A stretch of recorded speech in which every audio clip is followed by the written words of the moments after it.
De pronto pensamos en hablar, pensamos en decir, llamamos a la familia, les decimos. Pero el Señor está llamando al pueblo no solo a decir, sino a hacer. Eso es lo que venimos viendo desde el capítulo 4. El pueblo de Dios es llamado a aprender las leyes del Señor, los estatutos de Él, para ponerlos en práctica. Entonces, en nuestra familia, y quiero que medite cuáles son los elementos concretos, quiero que medite si usted está poniendo en práctica los mandamientos del Señor en su casa. No es decir, no es predicar el evangelio con mis palabras solamente, es que yo debo dar testimonio con mis actos de que ese evangelio es real y que me transformó. Eso se da también en la vida de iglesia. Nosotros como hermanos decimos creer en el evangelio. Es muy fácil decir yo creo en el evangelio. Es facilísimo decir yo soy cristiano. Es facilísimo decir sí, pastor, yo he nacido de nuevo. Pero cuando usted ve que eso no es tan sencillo. Y puede ser que muchos estemos diciendo, no, claro, sí, yo he nacido de nuevo, pero mi vida está mostrando que eso no es así. Y necesitamos correr a Cristo para llevar a la práctica los estatutos del Señor. En Deuteronomio capítulo 4, si usted vuelve ahí, si quiere va conmigo a Deuteronomio capítulo 4, yo sé que vamos a ver el 6 como lo anuncié. Pero en Deuteronomio 4, vean eso. Vamos a sacar nada más dos principios de acá. Ya predicamos este texto. El Señor les dice en el verso 5 del capítulo 4. Miren, yo les he enseñado estatutos y decretos tal como el Señor mi Dios me ordenó, para que así los cumplan en medio de la tierra en que van a entrar para poseerla. Así que guárdenlos y pónganlos por obra, porque esta será su sabiduría y su inteligencia. ¿Cómo? Poniéndolos por obra. Ante los ojos de los pueblos que al escuchar todos los estatutos dirán, ciertamente esta gran nación es un pueblo sabio e inteligente. Porque ¿qué nación grande hay que tenga un Dios tan cerca de ella como está el Señor nuestro Dios siempre que lo invocamos? Ahora, el pueblo de Dios modela tener a un Dios cercano. Nuestros hijos pueden decir, Dios está muy cerca de papá y mamá. Nuestros hijos pueden ver una cercanía entre Dios y su pueblo. ¿Qué tan cerca está Dios de nosotros? ¿Estamos modelando tener a un Dios cercano? El Salmo 34, verso 17, ¿qué dice? Claman los justos y el Señor los oye y los libra de todas sus angustias. ¿Qué pasa cuando estamos angustiados? ¿Nuestros hijos nos ven orar al Señor por nuestra angustia? ¿O nos ven quejarnos? ¿Nos ven gritar? El Señor creo que ya nos está hablando, hermanos. ¿Qué nos ven nuestros hijos hacer cuando viene la angustia? Tan cerca está Dios de nosotros como pueblo, para que cuando viene la angustia inmediatamente nosotros clamamos al Señor. Filipenses 4:6, por nada estén afanosos, antes bien, en todo, mediante oración y súplica con acción de gracias, sean dadas a conocer sus peticiones delante de Dios. Y la paz de Dios, que sobrepasa todo entendimiento, guardará sus corazones y sus mentes en Cristo. Hermanos, debemos reconocer que muchas veces nuestros afanes, angustias y preocupaciones no se convierten en oración. Se convierten en queja, en enojo y en pleitos. Pero, como un pueblo que tiene a un Dios cercano, nosotros debemos convertir nuestras preocupaciones en motivos de oración. Entonces nuestros hijos verán a un Dios cercano, que en medio de la angustia, cuando no había, cuando no alcanzaba, cuando no había que comer, cuando el asunto se puso difícil, cuando vino la enfermedad, Los hijos recordarán a los padres que iban y corrían al Señor en oración para convertir su preocupación y decirle: Señor, ayúdanos. Y cuando los hijos crecen y vienen las angustias y las preocupaciones que hacen, yo recuerdo que hay un Dios cercano a su pueblo. Corro a mi Dios y me acerco a Él. ¿Podemos nosotros de verdad dar testimonio de que Dios está cerca con nuestra vida? La manera en que vivimos refleja a ese Dios en el que nosotros decimos creer. ¿Es notorio que el poder del Evangelio nos ha transformado en toda obediencia? Porque ¿qué dice el verso 8 de ese capítulo 4? ¿O qué nación grande hay que tenga estatutos y decretos tan justos como toda esta ley que pongo delante de ustedes? Hay una rectitud, una integridad que el pueblo de Dios refleja cuando abraza sus estatutos y sus leyes. Hay una manera de vivir que cambia en el pueblo de Dios, o que debe cambiar por el poder del Evangelio que ha operado en nosotros. Porque el Espíritu que el Señor nos ha dado, nos ha capacitado para ello. La pregunta que quiero hacer es: nuestra vida, hermanos adultos, pueblo de Dios, jóvenes, es tan íntegra como para que sea notorio a los que están alrededor de que Dios no solo está cerca de nosotros, sino que sus leyes son buenas.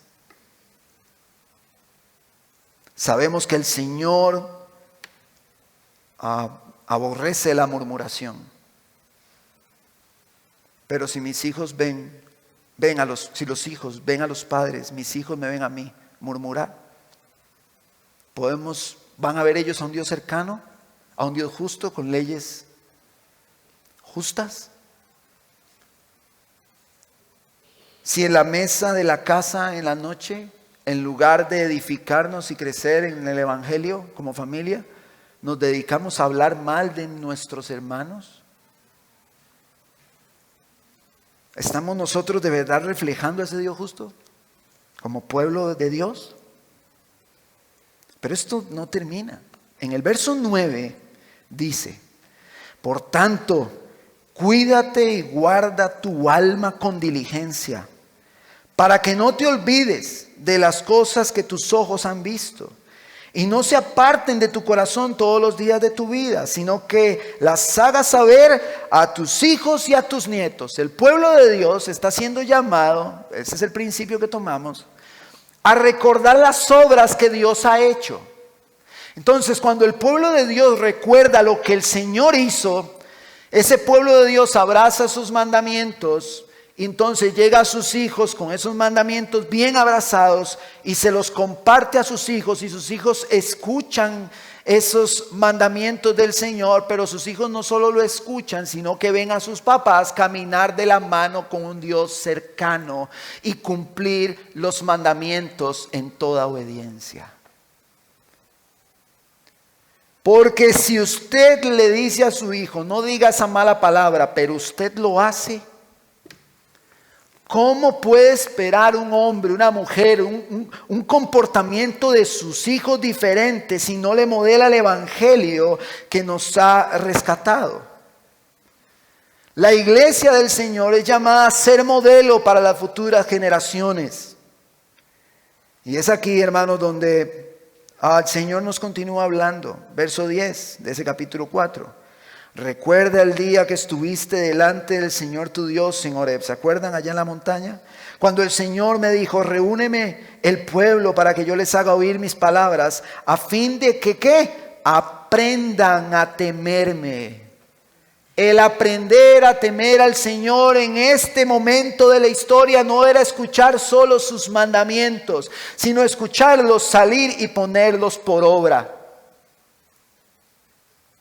Todos los días que vivan sobre la tierra, y las enseñen a sus hijos otra vez.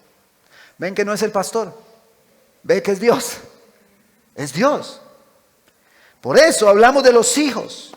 Vivir en el temor del Señor implicaba aborrecer lo que Dios aborrece y amar lo que Dios ama.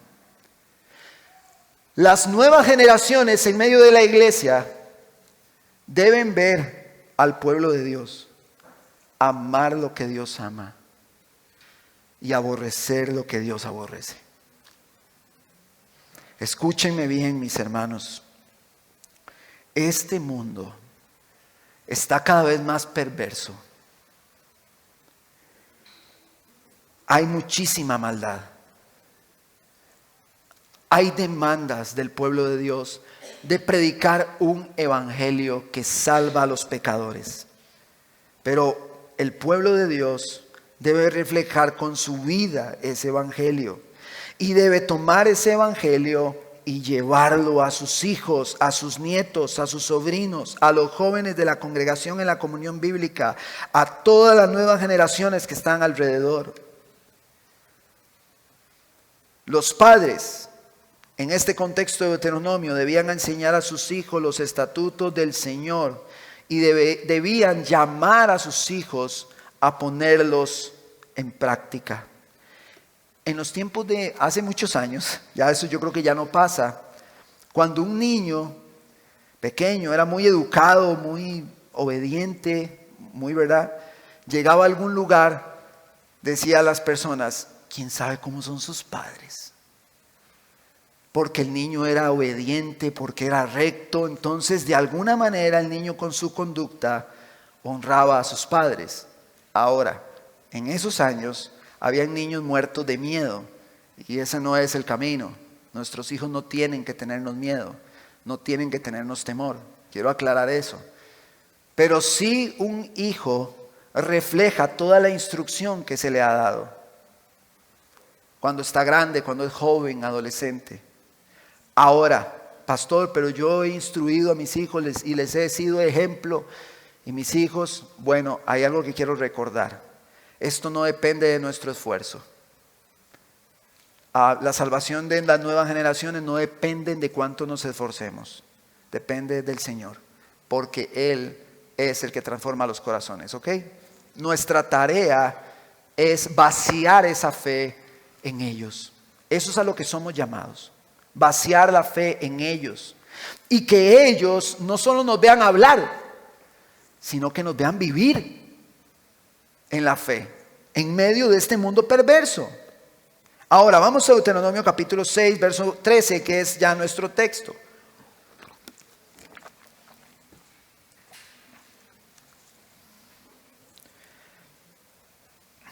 Capítulo 6, verso 13. Temerás solo al Señor tu Dios, y a Él adorarás y jurarás por su nombre. No seguirán a otros dioses. ¿Cuáles dioses? A ninguno de los dioses de los pueblos que los rodean. Porque el Señor tu Dios que está en medio de ti es Dios celoso. No sea que se encienda la ira del Señor tu Dios contra ti y Él te borre de la superficie de la tierra. El pueblo, recordemos, estaba junto al Jordán, a las puertas de la tierra prometida. Ya iban a entrar a alcanzar la promesa, una generación nueva. ¿Se acuerdan que es renovación del pacto? La generación vieja había muerto por su desobediencia y ahora había una generación joven que estaba junto al Jordán, que iba a entrar a esas tierras, pero en esas tierras que iban a entrar habían muchos dioses paganos. Habían pueblos que tenían cualquier cantidad de dioses. El pueblo de Dios, y este es nuestro primer encabezado, es llamado a seguir al único Dios verdadero. Hermanos, las acciones del pueblo de Dios debían ir en armonía a las palabras de Dios. El pueblo de Dios estaba rodeado de ídolos, cosa que no ha cambiado hoy. El pueblo de Dios hoy está rodeado de ídolos. Y entonces el llamado al pueblo ahí es: no sigan a esos dioses, no los sigan a ellos, amen al Señor su Dios y no caigan en la trampa y en el engaño de los dioses paganos. El seguir a los dioses paganos implicaba dejar de lado las palabras de Dios. Al dejar de lado las palabras de Dios, las conductas comenzaban a cambiar, lo cual llevaría eventualmente al pueblo a desviarse. Escúcheme bien. El escuchar los dioses paganos de afuera hacía que el pueblo dejara de lado poco a poco las palabras de Dios. Hay un texto que dice: las malas conversaciones corrompen las buenas costumbres. Cuando el pueblo de Dios se ve expuesto al mundo caído, a su pecado, a sus ídolos, sus conductas empiezan a cambiar poco a poco hasta que termina desviándose. Esto nos está llamando a prestar atención a los contextos en los que nosotros nos encontramos. Porque según el capítulo 4, nosotros debemos, como principio, ser un pueblo que refleje las leyes del Señor para que los otros pueblos vean. Entonces el pueblo tenía que ir, que los otros pueblos lo vieran vivir como Dios quiere que vivan, dándole lugar a Dios. No era el llamado: vayan a los otros pueblos y sean como ellos. No, vayan a esos pueblos y reflejen que yo soy Dios. Pero si el pueblo de Dios se va a ese mundo lleno de dioses paganos y empieza a comportarse como ese mundo, dígame usted, ¿cómo va a reflejar las leyes del Señor? ¿Cómo? La idolatría, hermano, nos toca la puerta todos los días. ¿Qué es la idolatría? Tim Keller dice: la idolatría es amar a algo o a alguien más que a Jesucristo. La idolatría es permitir que algo o alguien tenga mayor importancia que Jesucristo cuando se trata de tu felicidad, seguridad, esperanza, autoestima o del propósito de tu vida. La razón por la que es importante comprender el pecado de la idolatría es porque podría estar creciendo en alguna parte de nuestra vida por un largo periodo de tiempo y echar profundas raíces sin llevar a violaciones claramente visibles a la ley de Dios. Hermanos, la idolatría puede estar impregnada en nuestras vidas y puede ser que esté allí por años echando raíces. Y muchas de las cosas que están a nuestro alrededor pueden llegar a ser más importantes que el Señor. Y le voy a decir algo: los niños son especialistas en identificar si sus padres tienen algo que es más importante que Dios en sus vidas. Los hijos deben ver que para los padres lo primero es Dios, lo segundo es Dios y lo tercero es Dios. Ellos deben ver a sus padres derramar sus vidas en obediencia al Señor y esa obediencia reflejarse en todas las esferas de la vida. Pero algo que hemos tenido, hermanos, es que el paganismo, que nos hace muchísima bulla, que está hablando a nuestros oídos, que está permeando nuestra sociedad, hermanos, que ha abrazado, está haciendo que colapsen las redes sociales, ese paganismo, ese montón de dioses y esa idolatría ha sido abrazada por mucha iglesia. Los dioses paganos se encuentran alrededor en este contexto del pueblo de Dios, van a estar alrededor.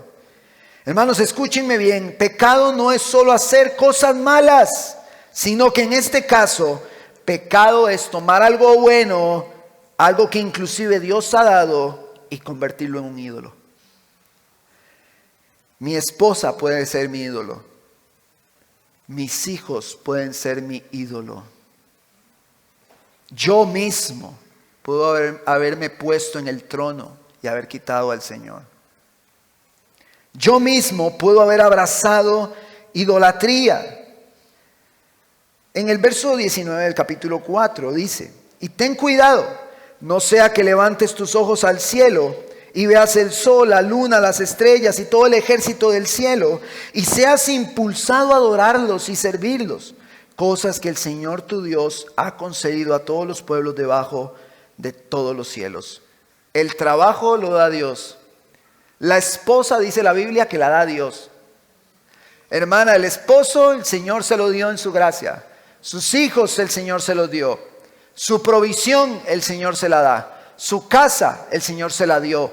Su carrito, el Señor se lo dio. La comida a la mesa, el Señor se lo dio. Su salud, el Señor se lo dio. Todo, absolutamente todo ha sido dado por Dios. Y son cosas buenas, pero esas cosas se pueden convertir en ídolos. El mismo Dios le está diciendo al pueblo: yo les di el sol, les di la creación, hice todas estas cosas maravillosas, cuidado las adoran a ellas. Es a mí, dice el Señor, al que deben adorar, no lo que yo les di, no lo que yo diseñé. Yo puedo idolatrar mi trabajo. Yo puedo idolatrar, en mi caso, el ministerio. Y puedo convertirlo en algo más importante que el Señor. Puedo derramar mi tiempo, mi energía y mis fuerzas en mi trabajo. Y he quitado a Dios del trono y lo he puesto a Él. He puesto el trabajo. Hermanos, el mundo está repleto de dioses paganos que nos están rodeando. El dinero, las cosas materiales, la vanidad, hermanos, de disfrutar de la vida, yendo de aquí a allá. Todo aquello que tome el lugar de Dios en nuestra vida es un ídolo. Todo aquello que sea nuestro refugio y pronto auxilio es nuestro ídolo. Muchas veces el dinero ha llegado a ser el refugio y pronto auxilio. Porque hay paz solo cuando hay en la bolsa. Y si no hay en la bolsa, Cristo no es suficiente, porque no hay paz. Hermanos, qué serios están hoy. Podemos nosotros convertir cosas que Dios nos da en ídolos. No, pastor, para mí no es un ídolo el dinero porque ni siquiera tengo. Pero probablemente en su corazón dice: si tuviera ese dinero todo se me arregla. Ya es un ídolo aunque no lo tenga. Si estamos pensando así, mejor que el Señor no nos dé nada. El amor profundo a Dios es algo que, mis hermanos, estamos siendo llamados a modelar a las nuevas generaciones. Nuestros hijos deben ver, nuestros jóvenes, nuestros muchachos deben ver a un pueblo de Dios destruir ídolos, no abrazarlos, no construirlos, no hacer altar para ellos. Mis hermanos, porque si nosotros no modelamos esta destrucción de ídolos, nuestros hijos abrazarán los mismos ídolos. Por eso Dios les decía: no se casen con esas mujeres de allá, porque si se casan con esas cananeas, van a abrazar todo eso y van a contaminar al pueblo santo. Hermanos, somos llamados a estar en este mundo caído con ese montón de pueblos alrededor, pero en medio de eso levantar a Dios, dándole el primer lugar y reflejando en nuestras vidas las leyes del Señor. Somos llamados a eso. No estamos siendo llamados a salir de ese mundo y a no tener contacto con la sociedad. No es eso a lo que somos llamados. Somos llamados a estar en medio de ella y allí que brille el Señor. Y eso es algo que nuestros hijos también deben aprender. Vaya y enfréntese a ese mundo y vea cómo es. Y en medio de ese mundo debemos hacer que el Señor resplandezca.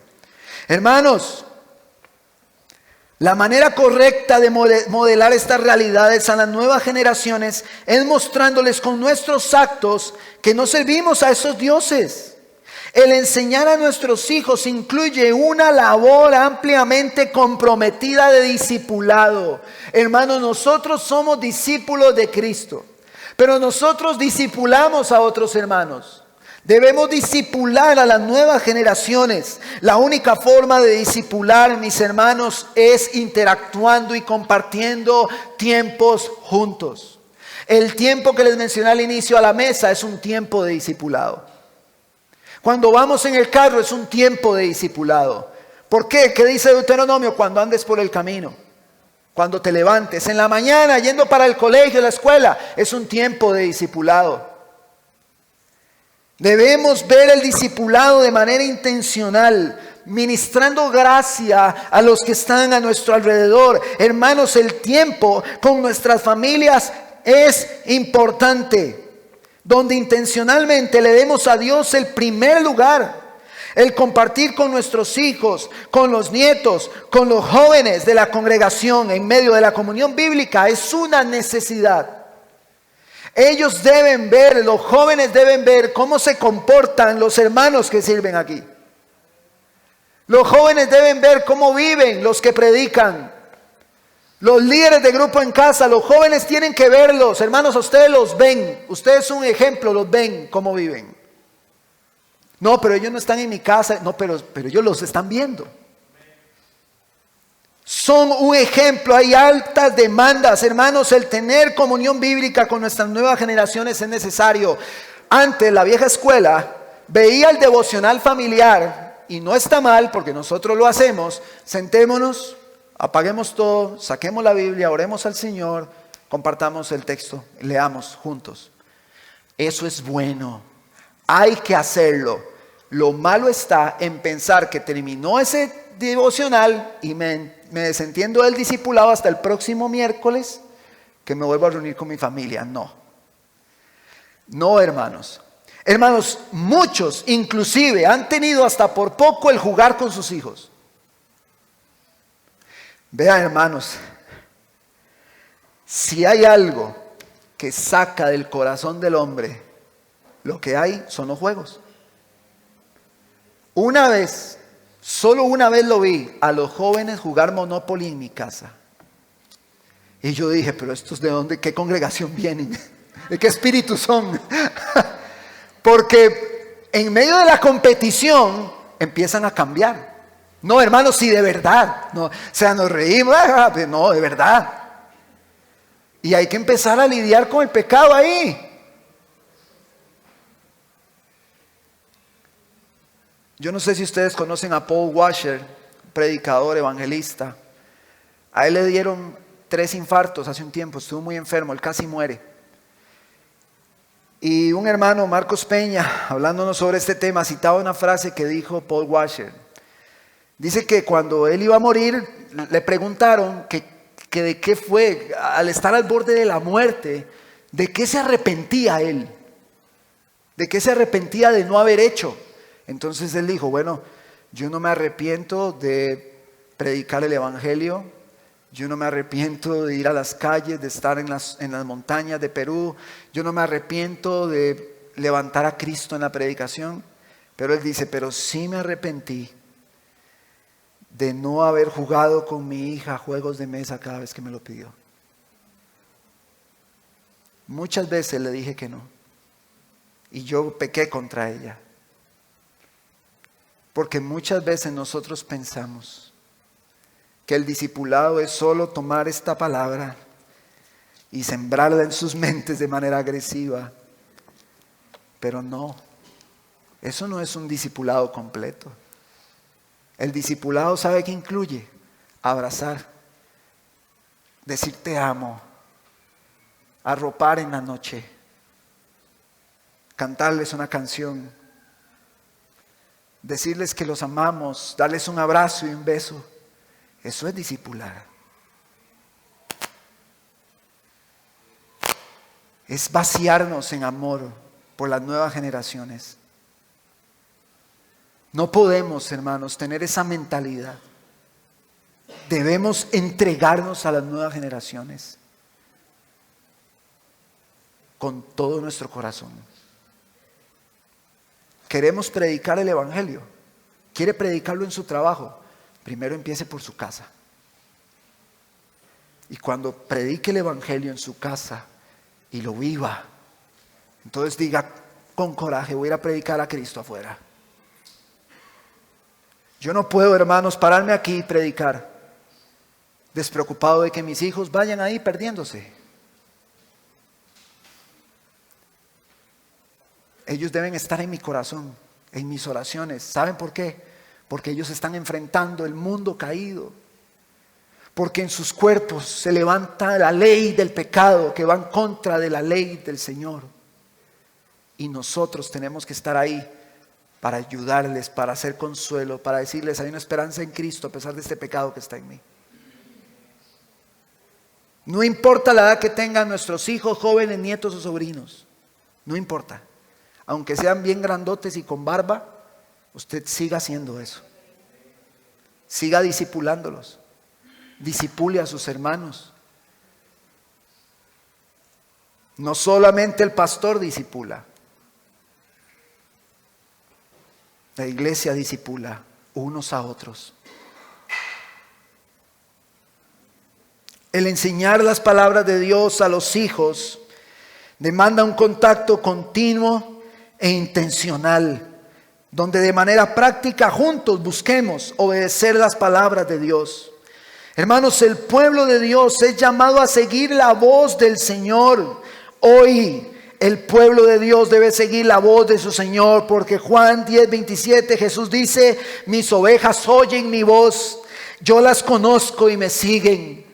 Hermanos, las ovejas del Señor, la ovejita torpe, la ovejita que se va al hueco, que la sacan y se vuelve a ir sola al hueco, la ovejita que vuelve a salir y se va al hueco, esa oveja sin pastor, que corre como loca por este mundo, en Cristo ha encontrado un pastor. Y escucha la voz de Jesús, y esa ovejita en su torpeza escucha la voz del pastor y sigue al pastor. Lo sigue. Hermanos, nuestras vidas deben ser un reflejo de esa voz del Señor. Mi vida debe ir en armonía a lo que Cristo está hablando. Nuestras acciones deben ir en armonía a esa voz. No en armonía a este mundo, hermanos. Este mundo le está diciendo a los jóvenes que no importa lo que digan sus padres. Pero la ley del Señor dice: hijo, escucha la instrucción de tu padre. No olvides el consejo de tu madre. Escúchalo para que te vaya bien. No debemos abrazar la voz de este mundo. Hermanos, el buscar en las cosas creadas la plenitud, felicidad y gozo que solo el Creador puede proveer, hermanos, esto es idolatría.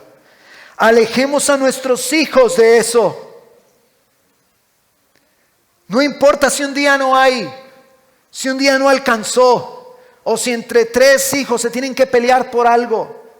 Hay que enseñarles que su satisfacción la pueden hallar en la figura de Jesucristo. Porque el mundo les está diciendo: no, hombre, eso es Dios, no, la religión no, eso no es. Aquí le ofrezco, y entonces sale el menú del mundo. Aquí le ofrezco carros, casas, placer, mujeres, adicciones. Todo esto está aquí para ustedes. Así, el menú se les está tirando en la mesa a nuestros hijos. Y nosotros tenemos que ponernos por delante y tapar eso. Y decirle a nuestros hijos: esto te va a perder, te va a perder. Esto te va a llevar a una condenación, y nosotros como padres tenemos que pelear esa batalla. Una vez le dije a mis hijos: ¿qué harían? Yo creo que ya la conté esta ilustración. ¿Qué harían si yo vengo entrando, estoy abriendo el portón, ustedes están en el carro y vienen unos hombres que se los quieren llevar? ¿Qué esperarían ustedes que haga yo? Y entonces ellos dijeron: que nos rescate, que nos ayude, que no deje que nos lleven. Pues eso es lo que hacemos los padres con el evangelio de nuestro Señor Jesucristo. Estamos peleando por ellos.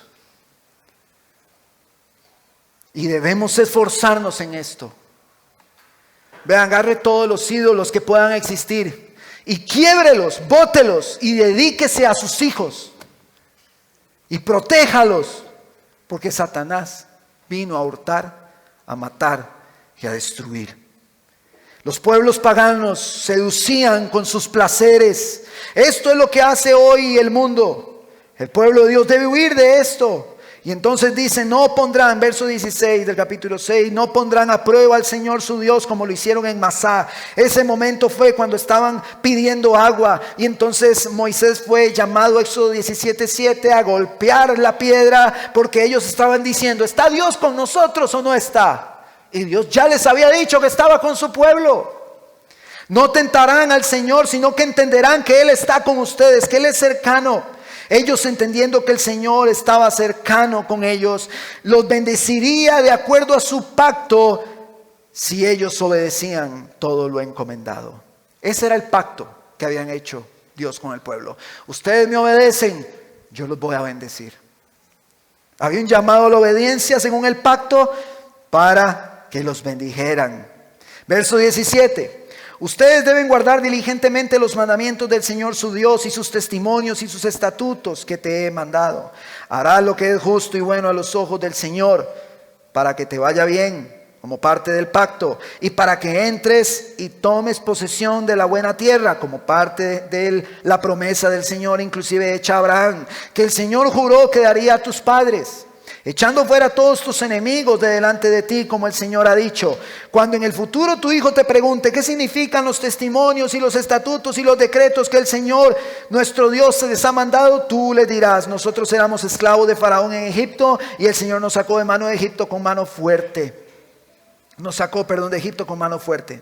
Además, el Señor hizo grandes y temibles señales y maravillas delante de nuestros ojos contra Egipto, contra Faraón y contra toda su casa, y nos sacó de allí para traernos y darnos la tierra que Él había jurado a nuestros padres. Esto nos recuerda la promesa hecha a Abraham, el pacto hecho con el pueblo, donde les dice: obedezcan, yo los voy a bendecir e irán a la buena tierra. Era la promesa que el Señor había hecho y el pacto que estaba haciendo con su pueblo. Y yo quiero que reflexionemos en eso y no se nos olvide, porque nuestro segundo encabezado dice: el Dios verdadero es el único que puede otorgar libertad al cautivo. ¿Por qué este encabezado? Porque estamos viendo cómo Moisés en este momento está siendo enfático en cómo Dios rescató a su pueblo de Egipto. Dios otorgó la libertad a su pueblo siendo fiel a sus propias promesas.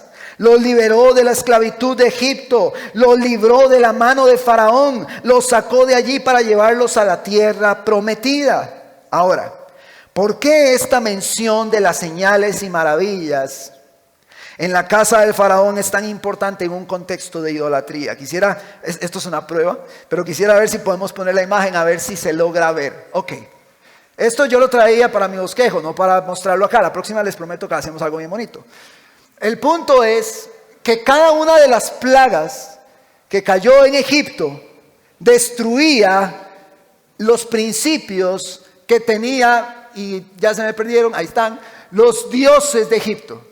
Había una serie de dioses que Egipto abrazaba, ustedes los pueden ver ahí, para no mencionar ese trabalenguas de cada nombre, pero todos esos eran dioses paganos de Egipto. Y Dios les está diciendo: allá en las tierras esas hay dioses. Ya hubo señales contra dioses en la libertad que hubo en Egipto. Dios destruyó a esos dioses con cada una de esas plagas. Los aniquiló, levantó a los dioses de Egipto y dice: estos son los dioses de Egipto, entonces vamos a mandar una plaga para cada dios, para que cada uno de ellos sea destruido, culminando con la muerte de los primogénitos, siendo Faraón y su primogénito como semidioses. Entonces Dios les está diciendo: no abracen los ídolos de los pueblos paganos. Yo los hice libres de la esclavitud de Egipto y destruí todos los dioses de Egipto. Yo soy el Dios que está por encima de toda la idolatría, y no hay Dios como yo. Nuestro Dios destruyó a todos los dioses de Egipto, los avergonzó a todos estos dioses. Salmo 77, 11. Me acordaré de las obras del Señor, ciertamente me acordaré de tus maravillas antiguas. Meditaré en toda tu obra y reflexionaré en tus hechos. Santo es, oh Dios, tu camino. ¿Qué Dios hay grande como nuestro Dios? Tú eres el Dios que hace maravillas. Has hecho conocer tu poder entre los pueblos, y con tu brazo has redimido a tu pueblo, a los hijos de Jacob y de José. Hermanos, nuestro Dios es único. Es sin igual. Y Dios le está diciendo a su pueblo: yo soy el Señor su Dios. Ámenme a mí y estén lejos de esos dioses. Ya yo les mostré cómo avergoncé a los dioses en Egipto y cómo los libré de la esclavitud de ellos. ¿No nos apunta esto a otras realidades gloriosas? Ya vamos a verlas. Porque nuestro Dios no solo venció a los dioses de Egipto, nuestro Dios venció a la muerte. Y cuando ustedes, Colosenses 2:13, estaban muertos en sus delitos y en la incircuncisión de su carne, Dios les dio vida juntamente con Cristo, habiéndonos perdonado de todos los delitos, habiendo cancelado el documento de deuda que consistía en decretos contra nosotros y que nos era adverso, y lo ha quitado de en medio clavándolo en la cruz. Y habiendo despojado a los poderes y autoridades, hizo de ellos un espectáculo público, triunfando sobre ellos por medio de él.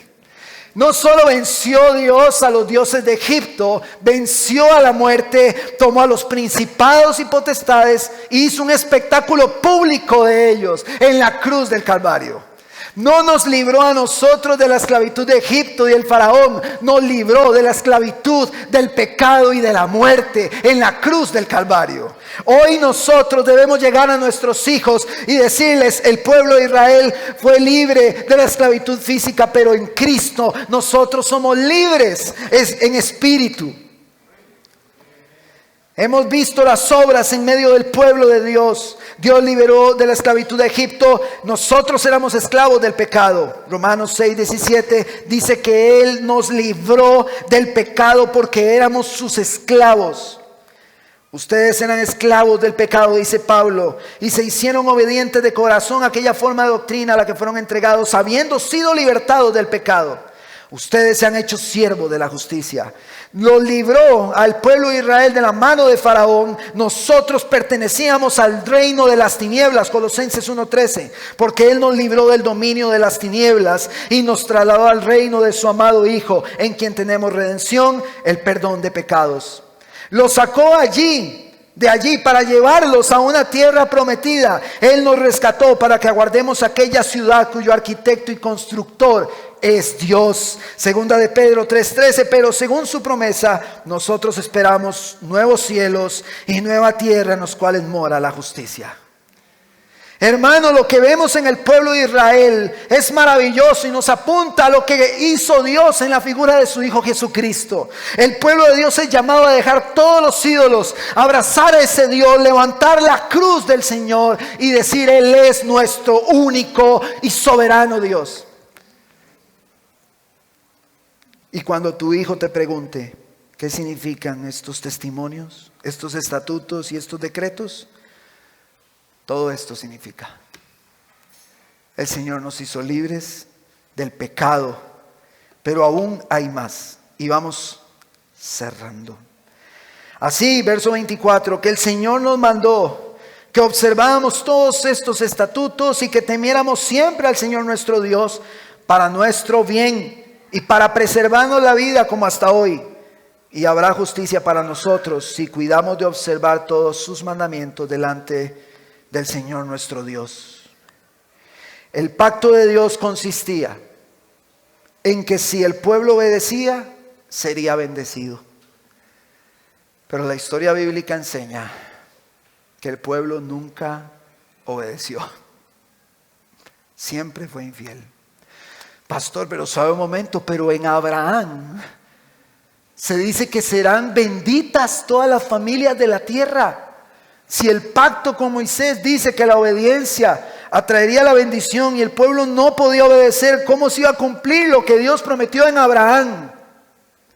¿Cómo? Dios les advierte, capítulo 5, verso 32 de Deuteronomio. Así que cuiden de hacer tal como el Señor su Dios les ha mandado. No se desvíen ni a derecha ni a izquierda. Anden en todo el camino que el Señor su Dios les ha mandado, a fin de que vivan y les vaya bien y prolonguen sus días. Y seguimos con esa pregunta en el aire. Dios les advierte que si llegan a pecar, hay problemas. Capítulo 8, verso 19 al 20 de Deuteronomio. Pero sucederá que si alguna vez te olvidas del Señor tu Dios y vas en pos de otros dioses y los sirves y los adoras, yo testifico contra ustedes hoy que ciertamente perecerán. Como las naciones que el Señor destruye delante de ustedes, así perecerán ustedes, porque no oyeron la voz del Señor. El Señor tuvo que más adelante levantar profetas, porque el pueblo no fue capaz de obedecer. Entonces en el Antiguo Testamento vemos esta crisis. Una necesidad de que el pueblo de Dios sea bendecido según la promesa de Abraham. Hace un pacto con Moisés, que cumplan la obediencia para poder ser bendecidos. Pero ¿cómo iba a venir esa bendición si el pueblo no pudo obedecer? La historia bíblica nos muestra esta decadencia del pueblo de Israel y cómo el pecado del hombre lo conduce a la condenación. Si el hombre hubiera sido capaz de cumplir la ley moral del Señor, el hombre se hubiera salvado. Pero como el hombre no puede cumplirla, ninguno de nosotros puede alcanzar salvación cumpliendo la ley. Ante esta realidad surge una gran necesidad, pero esa necesidad se satisface cuando hubo uno que sí cumplió la ley del Señor. Y entonces todas las bendiciones prometidas y el cumplimiento de ese pacto reposan en aquel que cumplió perfectamente la ley del Señor.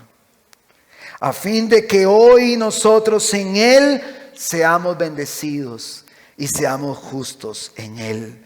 Y cerrando, nuestro tercer y último encabezado es en Cristo, en quien somos bendecidos y preservados eternamente. Romanos 5:18.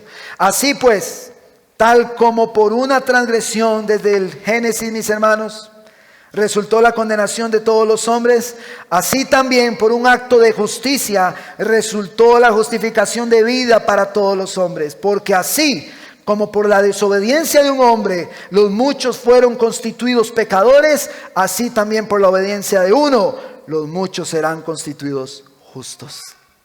Gracias a la obra de nuestro Señor Jesucristo, hoy nosotros somos justos en Él.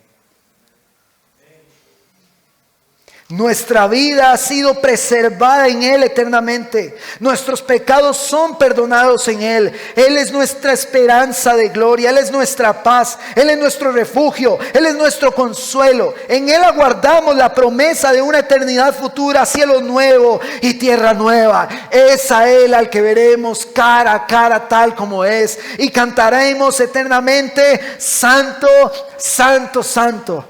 Es por Cristo Jesús que nosotros tenemos todas las preciosas y grandísimas promesas. Y esto debemos enseñarlo a nuestros hijos.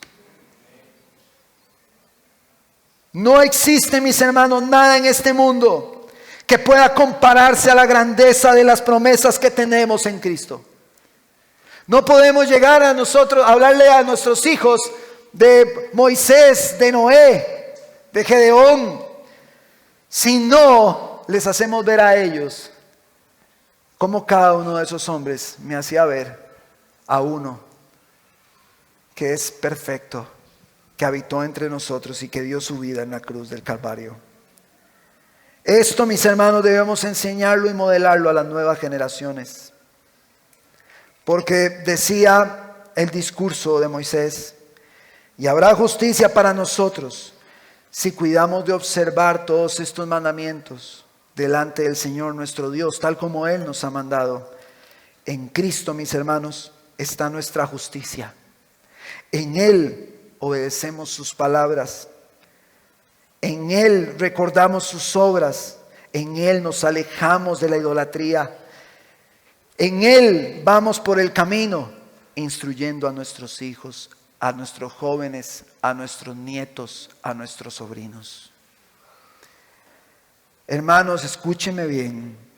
La tarea que nosotros tenemos, los adultos, los jóvenes más grandes, los señores, las señoras, tíos, abuelos, es una tarea importante. Debemos llevar a nuestros hijos a ser discípulos de Jesús. Debemos llevar a la nueva generación a ser discípulos de Jesús. Nosotros, como pueblo de Dios, somos llamados a recordar su gran obra de redención y responder a ella, transmitiendo todas estas realidades a nuestros hijos. Mis hermanos, yo quiero animarles. ¿Saben a qué quiero animarles? A que no se desanimen.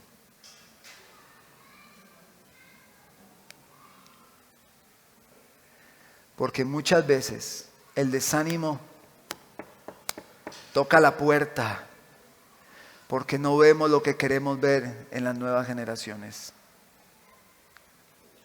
Mis hermanos, nosotros como pueblo de Dios, solo debemos hacerles ver a ellos.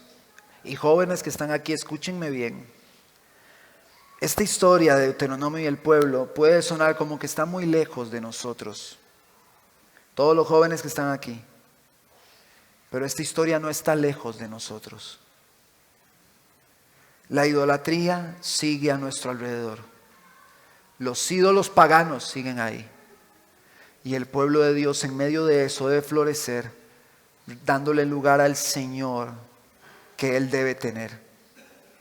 Muchachos, Satanás vino a hurtar, matar y destruir. Y todo lo que vaya en contra de la ley del Señor va a hacer que ustedes caigan cada vez más en la miseria espiritual. Así que muchachos, escuchen bien. Algún día ustedes dirán, el pastor sí era majadero. Hablándole a los jóvenes y hablándole el pastor nos tiene cansados. Pero algo que quiero animarle a ver. Esto no es el pastor. No soy yo, hermanos. La gracia de Dios le está hablando a la iglesia de hace días para que ponga atención a lo que está haciendo con sus hijos. Porque si usted a su hijo le demanda obediencia sin hacerle ver el evangelio, usted lo está destruyendo. Si usted le está diciendo a su hijo, compórtese así, pero usted se comporta así, usted lo está destruyendo. Si usted le dice a su hijo, hijo mío, tienes que darle el primer lugar al Señor, pero yo no le doy el primer lugar al Señor ni siquiera en mi agenda, ¿cómo le voy a demostrar eso a mi hijo? Si le digo a mi hijo, tienes que darle el primer lugar al Señor en las finanzas, ¿cómo si ni siquiera yo lo hago?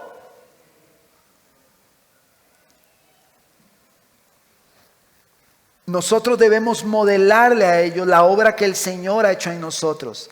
Debemos hacerle ver a ellos que el Evangelio nos rescató del pecado y de la muerte, que nos dio libertad y que ese es el Evangelio que les estamos anunciando y que ese Evangelio nos está llevando a nosotros a vivir distinto. Mis hermanos, nosotros debemos modelarle a ellos, porque le voy a decir una cosa: si nosotros les decimos a ellos que el Evangelio obró en nosotros y ellos nunca ven nada diferente en nosotros, lo que va a pasar es que ellos van a pensar que ese Evangelio no sirve. Si los padres siguen dando mal testimonio delante de sus hijos, no piensen en los devocionales donde se sientan con la Biblia y hablan del Señor. No piensen en eso ahorita. Piensen en su diario vivir, en su integridad como cristiano delante de Dios todo el tiempo. Si no se le está modelando, sus hijos van a ver que ese evangelio es una teoría más como todas las que hay en este mundo, porque no resplandece la luz de Jesús en los padres, en su manera de vivir. Y la manera de vivir se evidencia cuando estamos con los pueblos de afuera. ¿Cómo se mueva usted con su hermano aquí en la iglesia local? Sus hijos lo están viendo. Si a usted le gusta hablar de su hermano, sus hijos lo ven. Si a usted le gusta estar peleando con su hermano, sus hijos lo están viendo. A veces pensamos que los hijos están ahí jugando y que no es. No, ellos están viendo todo. Hay que tener mucho cuidado, porque ellos los están viendo. Hay de los pasos que nosotros damos en la vida de iglesia, porque eso puede hacer o que mis hijos amen la iglesia profundamente o que la odien y cuando puedan se van.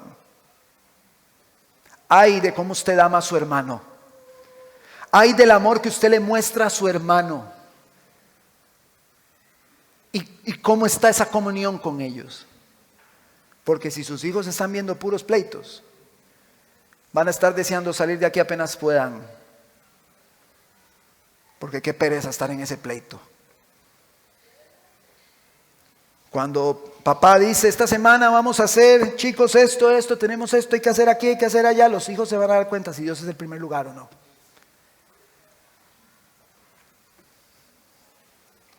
Llamamos a la iglesia, pongo un ejemplo, a orar. Unámonos a orar como iglesia. La iglesia no responde. Los hijos están viendo a los padres. Y luego los padres dicen, ¿por qué mis hijos no vienen? Porque usted no viene. Porque usted no está. ¿Qué es lo complejo de eso? No es complejo, es sencillo. Es sencillo verlo. Pero sí quiero animarle a que si en algún momento usted hoy dijo, yo he pecado contra el Señor, corra a la cruz. Corra a la cruz de Jesús y pidamos perdón si hemos pecado contra nuestros hijos. Pero, escúcheme bien, Padre, no se vale. Escúcheme bien, padres, y hablo al orgullo del corazón de muchos padres. No se vale que usted diga aquí, Señor, perdóname y listo. No. Vaya y siente a su hijo y dígale, hijo, perdóname. No se vale. Vaya y pida perdón a su hermano, pida perdón a su hijo, pida perdón a sus padres, si ha pecado contra ellos. Porque aquí levantamos las manos, oramos al final, Señor, perdona mis faltas, perdóname. Y salimos como si nada pasara, pero a mí se me olvida que mi hijo tiene que algún día perdonar. Corro a mi hijo y le digo, hijo mío, perdóname. Porque no he estado en ciertos momentos, porque te he modelado mal, porque he actuado como el mundo y no he actuado como Cristo. Perdóname. Es fácil hablar del Evangelio, pero vaya a pedir perdón a un hijo. Y entonces hablamos de otra cosa. Es fácil hablarlo y decir Cristo y el perdón y Cristo y la santidad y claro, pero vaya, acérquese a su hijo y le dice, hijo, perdóneme. A ver si de verdad el Evangelio mora en usted. Por eso, esta será su sabiduría y su inteligencia, que pongan por obra los mandamientos del Señor. ¿Qué les parece, mis hermanos, si juntos corremos a Jesús en oración y le decimos que nos perdone si hemos pecado, que nos ayude a vivir de esta manera, a darle a Él el centro y a estar lejos de la idolatría, y que nuestras nuevas generaciones puedan ver la obra de Jesús, cómo venció a los falsos dioses y cómo exhibió públicamente a los principados y potestades para que hoy todos tengamos vida en abundancia. Amén.